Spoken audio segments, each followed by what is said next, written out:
The world's best athletes, fully unleashed and powered by science. Pursuing their full human potential in a safe and medically supervised environment. To become faster and stronger than ever before. Les meilleurs athlètes du monde complètement libres qui veulent repousser les limites de la machine humaine grâce à la science dans un environnement médical contrôlé pour être plus rapide et plus fort comme jamais. C'est ce qu'on annonce dans cette bande-annonce que vous venez d'entendre. Et que ce soit Michael Phelps dans la piscine, Usain Bolt sur la piste d'athlétisme ou Simone Biles sur la poutre, regardez un athlète talentueux au sommet de sa forme, ça a de quoi nous transporter. Leurs performances peuvent sembler même surhumaines. Mais imaginez un monde où le sport est réellement surhumain, autrement dit qu'il n'est pas freiné par les limites de notre biologie. Science-fiction, pas sûr. Aujourd'hui même, à Las Vegas, les Enhanced Games, les jeux augmentés, sont peut-être en train de nous faire entrer dans une nouvelle ère. C'est la première compétition à laquelle les athlètes pourront participer en étant officiellement dopés. Vous avez bien entendu, le projet est financé par des milliardaires de la Silicon Valley et soutenu, entre autres, par un des fils de Donald Trump. Bonjour, Nicolas Moreau. Bonjour. Vous êtes sociologue du sport et professeur à la Faculté des sciences sociales à l'Université d'Ottawa. Je reviens un peu avec la devise de Pierre de Coubertin, Situs, Altius, Fortius, donc plus vite, plus haut, plus loin. Est-ce qu'il faudra ajouter Dopatius maintenant? Est-ce qu'on est encore dans le sport?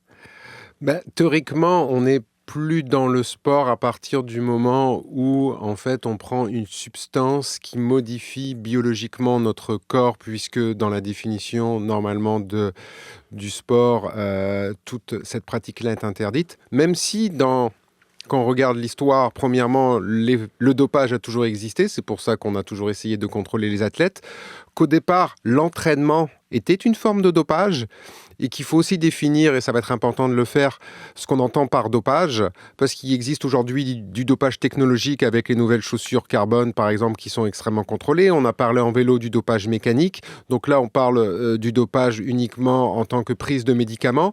Et encore là, malgré qu'on dit que c'est des jeux augmentés et que les athlètes vont pouvoir prendre toutes sortes de produits, en fait, il y a quand même des produits qui sont interdits dans ces jeux-là. C'est seulement ceux qui seraient autorisés par la FDA, la Food and Drug Administration. Principalement, vous me corrigerez, mais on parle de testostérone, d'hormones de croissance, par exemple. Et de PO. Et de PO, voilà.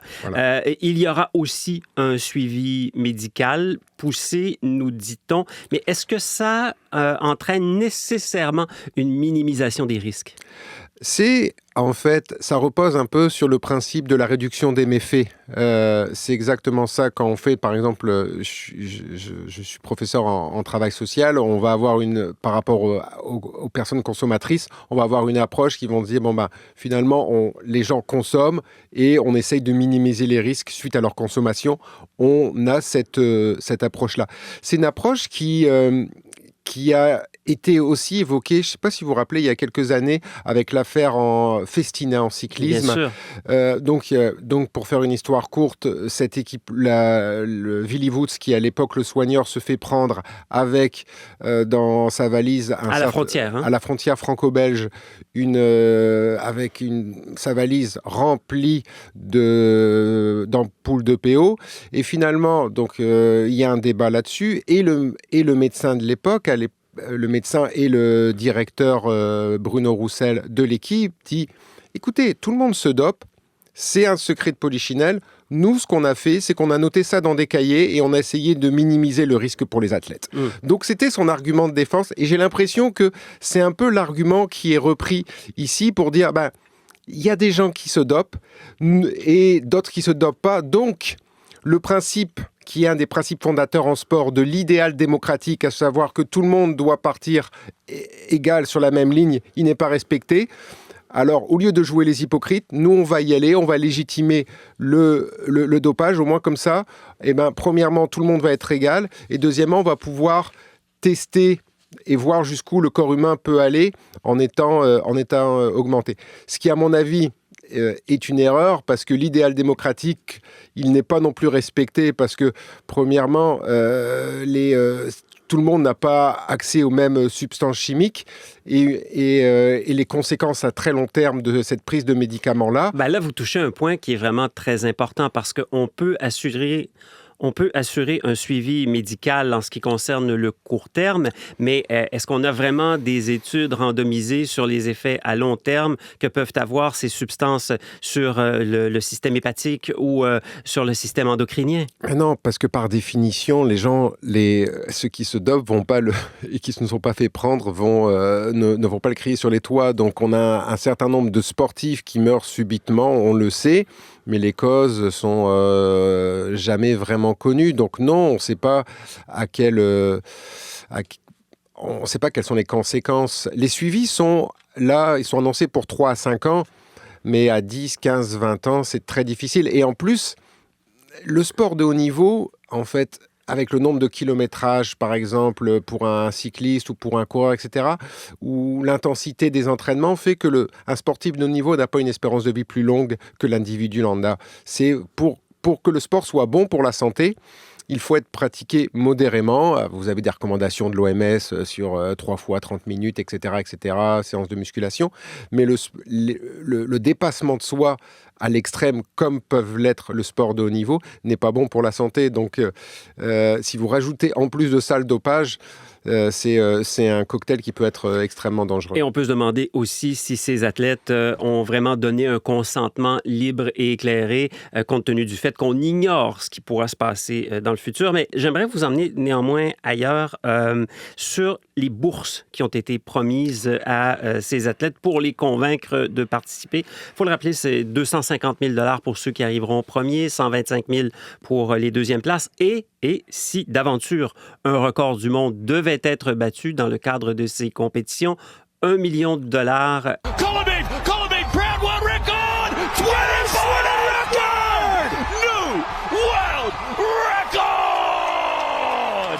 We've got a $2 million man. He wins $1 million last year. He comes to the Enhanced Games and he sets it again. We're another $1 million. Ça illustre peut-être, et ça a séduit certains athlètes, le fait que pour de nombreux de ces athlètes amateurs et / professionnels, parce qu'ils en ont fait leur vie, dans certains cas, ils ne se sont pas beaucoup enrichis. Non, c'est surtout pour les disciplines, par exemple, comme la natation et l'athlétisme, à part 1 ou 2 élus, le reste, c'est extrêmement difficile.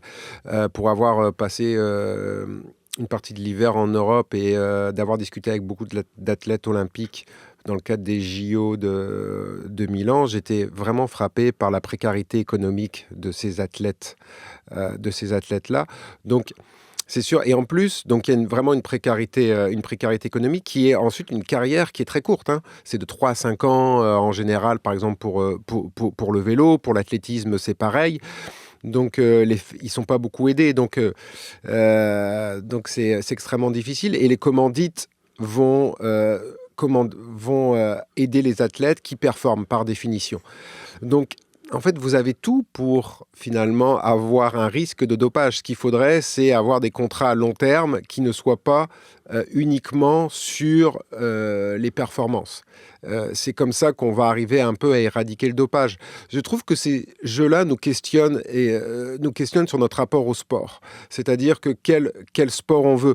Et il est sûr que payer des athlètes ou donner des primes aux athlètes olympiques, par exemple, ça peut être très bien aussi, mais quel type de société aussi on veut? Est-ce qu'on veut aussi une société où ça soit une élite sportive qui performe? Ou est-ce qu'on a besoin que la population fasse du sport pour être en santé? À ce moment-là, il faut davantage investir dans des infrastructures, parce que c'est pas parce que vous avez des athlètes qui vont performer aux Jeux Olympiques que systématiquement la population va se mettre au sport. On sait que pour augmenter, en règle générale, la pratique sportive, ça prend davantage des infrastructures, de l'accessibilité des équipements, mais non pas des stars que vous allez voir. Ça peut être un catalyseur, mais c'est pas assez. Mais ce n'est pas du tout l'objectif qui semble être poursuivi par les organisateurs de ces Jeux augmentés. C'est un modèle d'affaires transhumaniste, d'une part, libertarien aussi. D'ailleurs, l'un des commentateurs, je crois, sera Brian Johnson, l'homme qui ne veut pas mourir. Il y a un documentaire qui lui a été consacré sur Netflix. It is a victory that they are opening up the possibility that you can have substances in a measured way in sporting events. Donc, c'est ce millionnaire, multimillionnaire qui prend quantité pléiade de médicaments chaque jour pour ralentir son propre vieillissement. Donc, et c'est associé beaucoup aussi, ce projet-là, à un projet de longévité. Donc, en montrant que les performances qui pourront être, ou les records éventuels accomplis, battus par ces athlètes-là, l'ont été grâce à de telles drogues et que donc, par ruissellement, ça pourrait être bon aussi pour la population en général pour vivre plus longtemps et plus en santé. Oui, absolument. Puis on est dans une société aussi où, en fait, la santé, entre guillemets, elle se définit plus par l'absence de maladie, mais par, et c'est l'OMS qui le dit, par un état complet de bien-être mental, physique et social. Qui se lève aujourd'hui ici en se disant « oh, aujourd'hui, je suis dans un état complet de bien-être » Non, personne. En tout cas, pas moi. J'imagine pas vous non plus. Et donc, ce qui fait qu'on est toujours en train d'essayer de surperformer pour être en santé. Et ces jeux, en fait, s'inscrivent là-dedans, comme ce qu'on appelle les alicaments, de prendre des compléments alimentaires, etc. Tout nous pousse à ça. Et ces jeux-là sont un peu un miroir, quelque part, de cette quête de santé et d'un corps idéal à atteindre, etc. Mais c'est un modèle terrible pour la jeunesse quand on y pense par rapport à ce que vous évoquiez, savoir avoir des infrastructures, la pratique d'activités physiques régulières, quotidiennes, les 30 minutes qu'on devrait, 3 ou 4 fois par semaine, qu'on devrait consacrer à notre corps. On n'est pas là-dedans du tout. Non, on n'est pas là-dedans du tout. Et quand vous voyez, en fait, les études montrent que la VO2 max, donc, si vous voulez, la capacité respiratoire des jeunes, ne fait que décroître dans les pays occidentaux. Donc, les jeunes sont beaucoup moins en forme il y a 20 ou 30 ans. Donc, la population... On a ces jeux-là qui sont où on veut battre des records, mais la population est de plus en plus... de moins en moins active, on va dire. Et si vous voulez, encore une fois, si vous voulez que les jeunes se mettent au sport, ça prend des infrastructures, ça prend une politique par rapport aux écrans, etc. On peut discuter de ça, mais on n'est pas du tout là-dedans. Là, on est vraiment dans une caricature d'essayer d'ultra-performer, puis comme vous l'avez dit, avec l'humanisme et le post-humanisme, etc., qui est un courant quand même assez ancien d'ailleurs, qui n'est pas contemporain. Mais il y a un détournement de sens là-dedans, et ces groupes-là transhumanistes, parlant de cela, détournent notamment les propos de Frédéric Nietzsche quand il disait « l'homme est quelque chose qui doit être dépassé ». Je vous annonce la naissance du surhomme. Il faisait allusion à un dépassement moral et culturel et à la présence de souffrance, et pas du tout à un homme augmenté via des drogues. Oui, puis, mais on va vers ça définitivement. Le dopage, les nouvelles formes de dopage vont être des formes de dopage technologiques où on va remplacer des fragments finalement peut-être au niveau par exemple des orthèses, etc., pour pouvoir courir plus vite. À un moment, on va et on va être l'idée en fait du dopage aujourd'hui, je pense, c'est d'essayer de trouver un dopage qui n'aurait pas de conséquences pour la santé, parce qu'un des principes de la lutte antidopage, c'est de dire attention pour les athlètes, il y a des risques à long terme sur leur santé. Le jour où en fait c'est un dopage comme pour les chaussures, par exemple, où c'est un dopage mécanique, où le risque, c'est pas peut-être pour les articulations, mais en tout cas, c'est pas directement pour le corps. J'ai l'impression que l'argument de la lutte antidopage va être moindre. Après, ce qui, moi, me questionne beaucoup, c'est que ces jeux-là s'inscrivent aussi dans un contexte où, puis on le voit avec les séries des Canadiens, où ça fait deux séries de suite en 7 matchs, et avec un nombre de matchs par année qui est effrayant pour ces joueurs-là, c'est qu'à un moment, si on veut aussi essayer de réduire le risque de prise de médicaments, de compléments, etc., il faut juste réduire, par exemple, le nombre de matchs. C'est insensé de voir que ces athlètes-là... Puis je comprends que c'est un business, etc., mais ça devient fou de jouer tous les 3-4 jours. Je veux dire le pour corps vous, humain... 80 matchs par saison à l'eau claire, c'est impensable, et pour ne pas dire impossible, c'est ça? C'est très compliqué, mais ils sont pas à l'eau claire. Ils prennent aussi des compléments alimentaires, évidemment, et tout le monde en prend, etc. Et je dis pas qu'ils sont dopés par rapport à ça, mais je dis juste que c'est beaucoup pour eux. Et je les plains, honnêtement, je les plains. Quelques secondes. Est-ce que vous allez regarder les Enhanced Games par curiosité? Jamais de la vie. Nicolas Moreau, vous êtes sociologue du sport et professeur à l'Université d'Ottawa. Tout a été dit. Merci beaucoup. Merci.